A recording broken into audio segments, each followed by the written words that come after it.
ராதாகிருஷ்ணா வணக்கம். நான் உங்கள் சிகியமாக பேசுகிறேன். காந்தரோடு ஒரு பயணத்தில் இன்றைக்கி நம்ம யாருக்கு கடிதம் எழுதியிருக்காருன்னு பார்க்க போகிறோம் அப்படின்னாக்கா, அலசிங்கா அப்படிங்கிறவருக்கு எழுதியிருக்காரு. எங்கேருந்து அப்படின்னா மெட்காப் மாசசூசெட்ஸ் அப்படிங்கிற இடத்துல இருந்து 1893 வருடம் ஆகஸ்ட் 20 எழுதியிருக்காரு. இந்த கடிதம் ரொம்ப பெருசாக இருக்குது. அதனால் இன்றைக்கும் நாளைக்கும் இந்த கடிதத்தை பார்க்க போகிறோம். சரி, பார்க்கலாமா? அன்பார்ந்த அலசிங்கா, உன் கடிதம் நேற்று கிடைத்தது. நான் ஜப்பானிலிருந்து எழுதிய கடிதம் இதற்குள் உனக்கு கிடைத்திருக்கும் என்று நினைக்கிறேன். ஜப்பானிலிருந்து நான் வான்கூவர் வந்து சேர்ந்தேன். பயணம் வட பசிபிக் கடல் வழியாக இருந்தது. பயங்கர குளிருக்கான உடைகள் இல்லாததால் மிகவும் சிரமப்பட்டேன். எப்படியோ வான்கூவர் வந்து சேர்ந்து விட்டேன். அங்கிருந்து கனடா வழியாக சிகாகோ சென்றேன். சுமார் 12 நாட்கள் சிகாகோவில் தங்கியிருந்தேன். பெரும்பாலும் ஒவ்வொரு நாளும் கண்காட்சியை காண சென்றேன். இந்த சிகாகோ மாநாட்டில் பேசுகிறதுக்காக தான் நம்மளுடைய விவேகானந்தர் போயிருக்காரு. அது மாபெரும் விஷயம். முற்றிலும் பார்த்து முடிக்க குறைந்தது 10 நாட்களாவது ஆகும். வரதராவ் என்னை அறிமுகம் செய்து வைத்த பெண்மணியும் அவரது கணவரும் சிகாகோவில் உயர்ந்த அந்தஸ்து உடையவர்கள். அவர்கள் என்னிடம் மிகுந்த அன்பு காட்டினார்கள். சிகாகோவிலிருந்து பாஸ்டன் வந்தேன். அங்கு வரும் வரையில் ஸ்ரீ லாலுபாய் என்னுடன் இருந்தார். அவரும் என்னிடம் மிகவும் அன்புடன் இருந்தார். இங்கே எனது செலவு பயங்கரமாக உள்ளது. 170 பவுன் நோட்டுகளும் 9 பவுன் சில்லறையும் நீ தந்தாய். அது 130 குறுகிவிட்டது. சராசரியாக நாளொன்றுக்கு 1 பவுன் செலவாகிறது. சிகரெட் ஒன்று நமது கணக்குப்படி 8 அணா. அமெரிக்கர்கள் செல்வம் மிகுந்தவர்கள். அதனால் பணத்தை தண்ணீர் போல் செலவழிக்கிறார்கள். கட்டாய சட்டம் வாயிலாக ஒவ்வொன்றின் விலையையும் மிக அதிகமாக உயர்த்தி வைத்துள்ளார்கள். உலகின் வேறு எந்த நாடும் அதனை நெருங்க முடியாது. சாதாரண கூலியால் தினமும் 9-10 ரூபாய் சம்பாதிக்கிறான். அதை முழுவதும் செலவழித்து விடுகிறான். புறப்படும் முன் நாம் கொண்டிருந்த அந்த இன்ப கற்பனைகளெல்லாம் கரைந்து விட்டன. இப்போது நான் முடியாத காரியங்களுடன் போராட வேண்டியவனாக உள்ளேன். திரும்பி இந்தியாவிற்கு போய்விடலாம் என்று கூட 100 தடவை எண்ணியதுண்டு. ஆனாலும் நான் உறுதி மிக்கவன். மேலும் இறைவனிடமிருந்து ஆணை பெற்றவன்.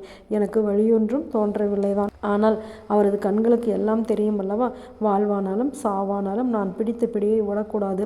இப்போது நான் பாஸ்டனின் அருகில் உள்ள கிராமம் ஒன்றில் ஒரு மூதாட்டின் விருந்தினனாக வசித்து வருகிறேன். எதிர்பாராத விதமாக ரயிலில் அவருடைய அறிமுகம் கிடைத்தது.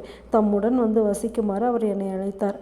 அவருடன் வசிப்பதில் ஒரு அனுகூலம் உள்ளது. சிறிது காலத்திற்கு தினமும் 1 பவுன் செலவை தவிர்த்து பொருளை மிச்சப்படுத்தலாம். அவருக்கும் என்னால் ஒரு அனுகூலம் உண்டு.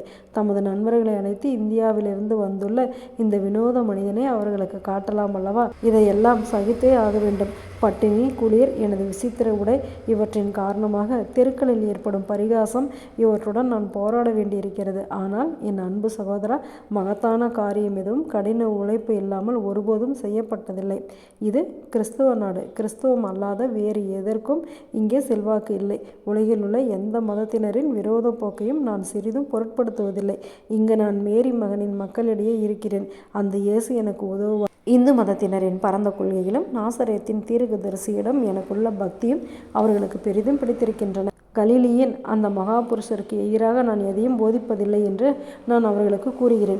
இயேசுவுடன் இந்திய மகாபுருஷர்களையும் போற்றி பாராட்டுங்கள் என்றுதான் நான் கிறிஸ்தவர்களை வேண்டுகிறேன். இதை அவர்கள் ஏற்றுக்கொள்கிறார்கள். குளிர்காலம் நெருங்கி கொண்டிருக்கிறது. அதற்கேற்ற எல்லா வகையான துணிமணிகளையும் நான் சம்பாதித்து கொள்ள வேண்டும். இந்த நாட்டிலேயே பிறந்து வளர்ந்தவர்களை விட அதிக ஆடைகள் நமக்கு வேண்டியுள்ளன. ஏதோ இப்போது இங்கே நம்மை பற்றி சிறிது அறிந்து கொண்டார்கள். நம்மை பற்றி பேசுகிறார்கள். இந்த அளவு இப்போது நமது பணி உள்ளது. இங்கே இப்படிதான் பணியை தொடங்க வேண்டும். நீண்ட காலத்தாலும் பணத்தாலும் பெரும் விளைவை இதனால் பெற்றுவிடலாம். சகோதரா, சுறுசுறுப்பாக இரு, தைரியமாக இரு. இந்தியாவில் பெரும் செயல்களை செய்து முடிக்க இறைவனால் நாம் நியமிக்கப்பட்டுள்ளோம். நம்புங்கள், நாம் செய்தே தீர்வோம். ஏழைகளான வெறுத்து தள்ளப்பட்ட பிறருக்காக உண்மையாக உணர்கின்ற நாம் தான் அதை செய்வோம். மன்னர்களோ மந்திரிகளோ பெரிய காரியங்களை செய்வது அபூர்வம். அன்றொரு நாள் சிகாகோவில் வேடிக்கையான நிகழ்ச்சி ஒன்று நடந்தது. கபூர்தலா மன்னர் இங்கு வந்திருந்தார். சிகாகோ மக்களுள் சிலர் அவரை பிரதமராக தூக்கி வைத்து போற்றினர். நான் ஒரு முறை அந்த மன்னரை அங்கு சந்தித்தேன். ஆனால் அந்த பெரிய மனிதர் என்னை போன்ற ஒரு ஏழை பக்ரியுடன் பேசுவாரா என்ன? வேட்டி கட்டிய மராட்டிய பிராமணன் ஒருவர் அங்கே நகத்தால் வரைந்த படங்களை விற்று வந்தான். இந்த ஆசாமி அந்த மன்னரை பற்றி, இந்த மன்னர் தாழ்ந்த ஜாதி, இந்த மன்னர் தாழ்ந்த ஜாதியினர். இந்த மன்னர்கள் எல்லாம் வெறும் அடிமைகள்.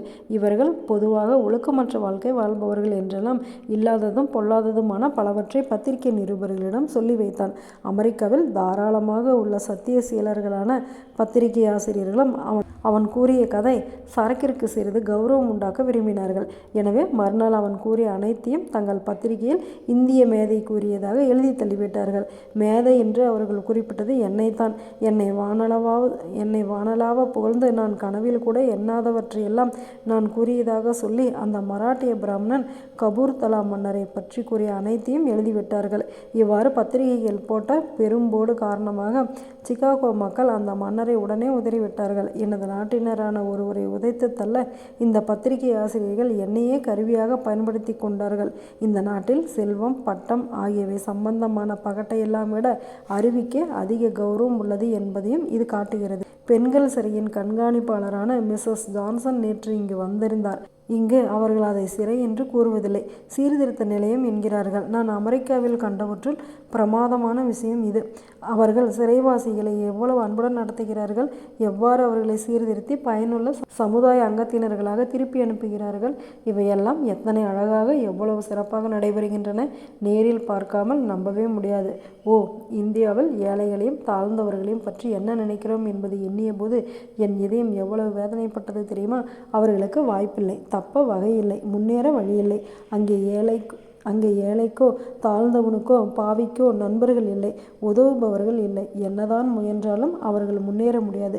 நாளுக்கு நாள் அவர்கள் அதோகதியில் ஆழ்ந்து வருகின்றனர். கொடிய சமுதாயம் தங்கள் மீது பொழிகின்ற அடிகளை அவர்கள் உணர்கிறார்கள். ஆனாலும் அந்த அடிகள் எங்கிருந்து வருகின்றன என்பது அவர்களுக்கு தெரியாது. தாங்களும் மனிதர்களே என்பதை அவர்கள் மறந்து விட்டார்கள். அதன் விளைவு அடிமைத்தனம். சென்ற சில ஆண்டுகளின் சிந்தனை திறன் உடையவர்கள் இதை உணர்ந்தார்கள். ஆனால் துரதிர்ஷ்டவசமாக அவர்கள் குற்றத்தை இந்து மதத்தின் மீது சுமத்தினார்கள். எனவே நிலைமையை சீர்படுத்த அவர்களுக்கு தோன்றிய ஒரே வழி உலகத்திலேயே மகோன்னதமான இந்து மதத்தை நசுக்கி விடுவதுதான். நண்பா, நான் சொல்வதை கேள்.